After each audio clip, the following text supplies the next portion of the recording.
Assalamualaikum warahmatullahi wabarakatuh. Waalaikumsalam. Kembali lagi di channel kita teman-teman, di Gadapeti Channel. Alhamdulillah kali ini kita akan berbincang-bincang santai lah dengan pemangku wilayah di daerah sini, daerah Bangun Jawa khususnya, dengan Pak Dukuh ya. Pak Dukuh, sehat Pak Dukuh? Alhamdulillah. Jadi gini Pak Dukuh, jadi kita akan ngobrol-ngobrol santai lah mengenai kondisi sekarang masyarakat di Bangun Jiwo ini seperti apa dan sebagainya seperti itu. Mungkin Pak Dukuh bisa cerita sedikit Pak Dukuh, kondisi masyarakat sekarang dari segi mungkin kesehatannya, pekerjaannya dan sebagainya. Monggo Pak Dukuh. Terima kasih. Untuk yang pertama kami akan menyampaikan kondisi masyarakat di Bangun Jiwo dan khususnya yang di sini di Sibitan utamanya, karena memang saya bergelut di bidang relawan juga di wilayah Bangun Jiwo dan juga sebagai Dukuh Sibitan, pemangku wilayah. Untuk yang khususnya di Sibitan, kami tetap masih menekankan kepada masyarakat bahwa walaupun ini sudah ada informasi dan juga sosialisasi dari kemarin dari Tagana kaitan dengan menghadapi new normal, itu yang jelas kami masih seperti yang awal-awal dulu, kita masih tetap memberikan edukasi-edukasi ke masyarakat, terutama kaitan dengan yang mengadakan kegiatan khususnya di pertemuan-pertemuan RT, kenduri hajatan dan lainnya, itu kami tetap masih sesuai protokol yang dulu kita laksanakan di awal, yaitu maksimal itu 10 orang untuk kenduri. Dan kalau ada hajatan nikahan, itu kalau nikahannya di rumah itu maksimal 10 orang, dan apabila di masjid itu 30 orang. Itu tetap sesuai seperti aturan dari KUA, karena kita juga mengacu himbauan dari pemerintah. Dan kalau ada pengajian sampai saat ini kita belum memperbolehkan, karena itu juga belum ada himbauan untuk kita mengadakan kegiatan pengajian. Namun yang di istilahnya di masjid itu mulai ada sedikit perubahan. Di masjid itu maksudnya dalam sholat atau sholat Jumat, sama untuk kegiatan misal ada hadroh dan sebagainya. Tapi adakah kalau di masjid itu kayak protokol yang harus ditaati? Kita tetap mengadakan protokol itu, physical distancing, sama untuk di masjid kita harus jaga jarak, harus pakai masker. Itu kita pasti mengawasi dalam kegiatan tersebut. Berarti intinya masih konsisten lah Pak ya, dari awal sebelum adanya COVID ini sampai sekarang. Bahkan untuk untuk yang sholat Jumat, kita tetap masih sholat Jumat orang-orang lokal kita, yang kita kenal. Oh, jadi di luar orang lingkungan sini juga nggak boleh ya Pak? Boleh. Nah, itu cara tahu kalau ini orang lokal atau enggak itu gimana Pak? Itu saya memang kalau sudah ini ada informasi bahwa tempat ibadah kita buka lagi, itu saya pasti yang datang duluan mengawasi orang-orang yang istilahnya itu kita curigai orang luar, tetap kita tanya. Oh gitu. Jadi berarti istilahnya kalau misalnya ditanya memang bukan orang luar, berarti tidak diizinkan untuk sholat Jumat di situ ya Pak? Kalau orang luar misalnya ada orang-orang yang mungkin dari perjalanan mana itu, entah atau orang-orang yang masuk ke toko-toko itu setor barang, itu kan kelihatan. Pasti pakai sepatu, kalau orang lingkungan kita pasti pakai sandal. Pasti itu ada ciri-cirinya. Ada ciri-cirinya, itu tetap kita stop. Untuk selama ini Pak, kegiatan dari pihak Dukuh sendiri itu apa aja dari selama awal sampai kondisi sekarang ini? Apakah berbeda dari awalnya? Kan misalnya mungkin ada kegiatan sosialisasi, nyemprot dan sebagainya. Nah sekarang mungkin agak dilonggarkan tuh Pak. Kalau saat ini itu memang itu masih sama, untuk yang di lingkungan kampung, intinya kampung itu kita udah agak reda, istilahnya untuk jedanya itu jauh. Kalau dulu kan setiap minggu, tapi sekarang agak jauh. Tapi masih tetap dilakukan? Masih juga ya. Lalu mungkin di pihak Dukuh sendiri itu membentuk suatu komunitas relawan sendiri atau kerjasama dengan relawan lain gitu Pak? Kalau yang jelas untuk perdukuhan dari awal kita membentuk Satgas Perdukuhan, walaupun itu sebatas cuman informasi-informasi yang intinya orang datang dari luar ada laporan dan juga apabila ada pertanyaan-pertanyaan yang istilahnya nanti memberikan edukasi ke masyarakat yang mungkin di wilayah RT tidak mampu mengatasi, itu laporan ke Satgas Perdukuhannya. Berarti memang stay di situ ya Pak ya? Ya otomatis karena saya sebagai ketua Satgas otomatis saya harus yang on terus ya Pak. Lalu ada kegiatan nyemprot juga, itu juga dilakukan oleh Satgas itu juga? Kalau nyemprot kan sudah ada mandiri di RT masing-masing dari Satgas RT. Oh, seperti itu. Satgas RT mempunyai relawan yang di situ adalah warga RT setempat. Terus adakah dari pihak Perdukuhan ini sendiri komunikasi dengan lintas relawan Pak? Itu ada. Dengan jelas, apa aja biasanya? Relawan di dalam kita, saya Dinali. Kalau yang di luar di Satgas Desa, FRB itu sama komunitas dari FKPM sama Linmas Wanita juga. Oh juga ada, itu dari luar tapi ya Pak? Iya dari luar itu kadang sering membantu apabila kita ada kegiatan yang sifatnya agak besar itu. Oh, terus kalau dari Satgas Desa sendiri tadi kan FBRB Pak? Iya. Itu kalau boleh tahu anggotanya berapa Pak? Anggotanya kalau yang dari Satgas itu 20 orang, namun kalau yang FBRB itu ada 80-an. Sama yang Linmas Wanita itu kurang lebih 21. Terus sama yang di FKPM FKPM itu ada 40 ada. Ada 40 orang.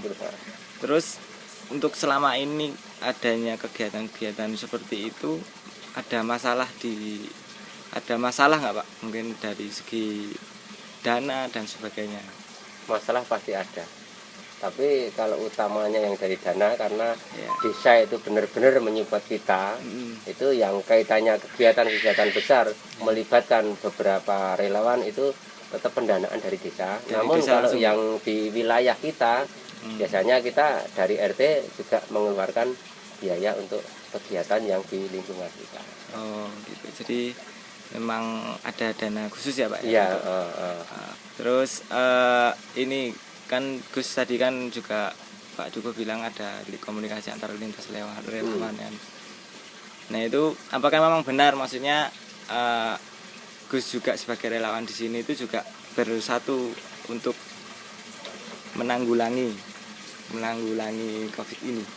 Ya, jadi alhamdulillah kalau saya ini relawan di Saidina Ali Rescue kebetulan mendapat wilayah, kebetulan punya dukuh yang bagi kami cukup bisa diajak koordinasi. Sehingga ketika ada kejadian semacam pandemi dan mungkin yang intinya tentang bencana dan lain sebagainya, kami sangat mudah sekali untuk berkomunikasi. Dan kebetulan di Satgas Perdukuhan kita dilibatkan, alhamdulillah kita dilibatkan juga. Jadi satu-satunya anggota yang bukan RT ya, yang bukan RT cuma saya. Tapi ini bagi kami adalah satu penghargaan bagaimana kemudian pemangku wilayah menghargai adanya relawan di tingkatan RT ataupun di tingkatan wilayah. Dan kami ini kan hidup di komplek, ya, tetapi dengan orang kampung atau orang asli sini sama Pak Dukun tidak pernah dibeda-bedakan. Jadi menurut kami ini hal yang harus kemudian dicontoh oleh para pemangku wilayah yang lain. Bukan karena saya di depan Pak Dukuh kemudian saya mempromosikan beliau. Tapi memang komunikasi beliau aktif. Satu, yang kedua ketika kita ini diajak bareng-bareng untuk kegiatan-kegiatan di tingkatan desa ataupun mungkin kegiatan-kegiatan di tingkatan yang di luar di luar posko gitu ya. Itu beliau selalu memberikan support ya. Baik itu jeda waktu untuk kita mengatur kegiatan ya. Karena kebetulan relawan kita kan tidak hanya di sini. Jadi ada di Prambanan, ada di Klaten, ada yang kemudian di Sleman gitu ya. Jadi supaya tidak terjadi benturan untuk jadwalnya.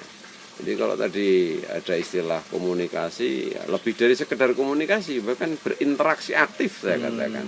Dan ini terjadi di beberapa kali momen kami bersama dengan kawan-kawan FPRB, kawan-kawan FKPM, kemudian dengan kawan-kawan Linmas, Sri Kandi Linmas ya, Sri Kandi itu ya, para ibu-ibu mak-mak yang luar biasa saya katakan, karena di era kondisi seperti ini apalagi pasca kelonggaran dan relaksasi yang dicanangkan itu memang mungkin ada semacam sedikit rem untuk para relawan ini berkurang kan begitu.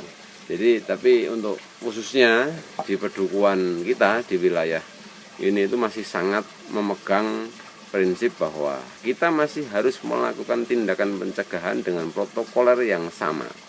Ya, kalaupun ada kelonggaran itu masalah kebijakan dan tetap hal-hal tertentu, misalkan untuk para pemudik yang memang daerah-daerah merah, daerah hitam dan lain sebagainya masih sangat ketat kita berlakukan. Jadi ini juga atas petunjuk beliau selaku pemangku wilayah, dan tentunya kami sebagai warga mendukung sepenuhnya beliau untuk memimpin Satgas di Pedukuhan. Ya kan, kalau memang nanti dibutuhkan Satgas di tingkatan yang lebih tinggi lagi, ya, saya dimintain pendapat, saya akan katakan ngapain jauh-jauh gitu kan, ambil tuh Duku Sripitan kan gitu. Karena apa? Tidak pernah tidur beliau ya, kan? Kelihatan ya, terbukti sudah. Jadi komunikasinya kita aktif dan memang sinergitas kita lintas batas betul. Jadi tidak ada membedakan beliau ini sebagai duku, saya sebagai warga enggak. Begitu sampai di lapangan ya sama-sama pegang sprayer ya pegang sprayer, pakai APD ya pakai APD. Itu kan, bahkan ada satu pengalaman lucu tuh, pertama kali kita semprot daerah ODP itu masih pada bingung kan. Tapi beliaunya dengan gagah, siapa yang memimpin kan gitu. Oh, Pak Duku sendiri. Kita masuk aja. ODP pertama itu. ODP pertama ya. Itu kejadian lucu gitu ya kan. Zona merah ya waktu itu. Belum kita ada apa-apa. Jadi masih ada dia pendatang aja. Oh, tapi udah pada bingung. Diapelkan siaga itu pada bingung, siapa yang mau nyemprot ODP. Di benak kita waktu itu karena memang masih sangat minim edukasi dan memang berita ini belum sampai ke kita secara maksimal, sehingga ketika relawan diapelkan itu sama waktu itu pemangku wilayah pedesaan ya menawarkan gitu, yang mau nyemprot siapa ya, kebetulan dukuh kami ya sudah, kalau Pak Dukuh di depan, saya di samping sampean, aku bilang kan gitu, saya tidak di belakang beliau gitu kan, nanti kalau di belakang beliau saya semprot ya, samping aja Pak, kita nyemprot bareng. Itulah sinergitas kita itu sampai pada tataran itu, dan alhamdulillah malam hari ini beliau ada waktu ya, jadi ya saya sangat bersyukur sekali bahwa posko kami sampai hari ini masih berusaha eksis ya, berusaha untuk ada, dan ini tentunya juga tidak lepas dari peran serta pihak kedua untuk mensupport kami dari secara informasi, terus kemudian tambahan edukasi dan perkembangan di luar secara birokrasi pun kita dikasih tahu. Gitu, terus dari Gus Dodi sendiri nih kan mungkin posko di sini kan Gus kan juga sebagai relawan, dan posko di sini kan mungkin juga enggak ikut langsung andil, enggak langsung di bawah pemerintah lah istilahnya kasarnya. Nah itu mungkin ada kendala nggak sih dari segi dana dan sebagainya? Alhamdulillah kemarin itu, jadi sebenarnya kalau kita ini kan karena saya di Nala Rescue ini kebetulan memang berdiri sebelum adanya pandemi, kita ini biasanya untung juga, kita diuntungkan juga dengan adanya bulan Ramadan, yang biasanya ketika Ramadan kita mengadakan kegiatan-kegiatan sosial ya, seperti buka bersama, kemudian sahur on the road. Nah sementara dana itu kita alihkan kepada untuk program Satgas dari COVID ini, dan ya alhamdulillah untuk kawan-kawan di majelis atau di jamaah juga mensupport, dan dari pedukuhan pun juga berusaha untuk mensupport beberapa hal, misalkan masker gitu, terus obat-obatan untuk disinfektan dan lain sebagainya. Ini juga cukup membantu. Jadi kalau walaupun kami ini relawan, bukan tidak naungan bendera birokrasi, tetapi kami ini menempatkan diri pada posisi kami warga dan kami peduli gitu kan, karena ini wilayah kita bersama ya, kalau enggak kita yang jaga siapa kan gitu. Kalau Pak Dukuh bilang dari dulu kan kue jago aku jago kue, oh siap Pak Dukuh, kita saling menjaga, saya bilang. Itu kan apa yang kemudian pemerintah punya adalah payung hukum, ya izinkan kami untuk berperan, karena hanya dengan ini kami bisa membantu pihak aparatur negara yang ada di tingkatan pedesaan dan pedukuhan. Kalau hal-hal yang lain kami tidak punya legalitas. Tetapi untuk urusan bencana dan kemanusiaan, insya Allah Dukuh kami mensupport. Dan itu tidak menjadi, tidak ada kendala khusus lah bagi saya. Berarti bisa dikatakan mandiri ya Gus ya. Alhamdulillah mandiri gitu kan, sebagian besar memang dari kawan-kawan jamaah dan relawan lagi yang kita kumpulkan. Mungkin ada program-program selanjutnya nggak Gus? Kalau untuk program tentunya ada, kita siapkan, tapi untuk launching dan lain sebagainya pasti kita akan nunggu dari pihak pedukuhan.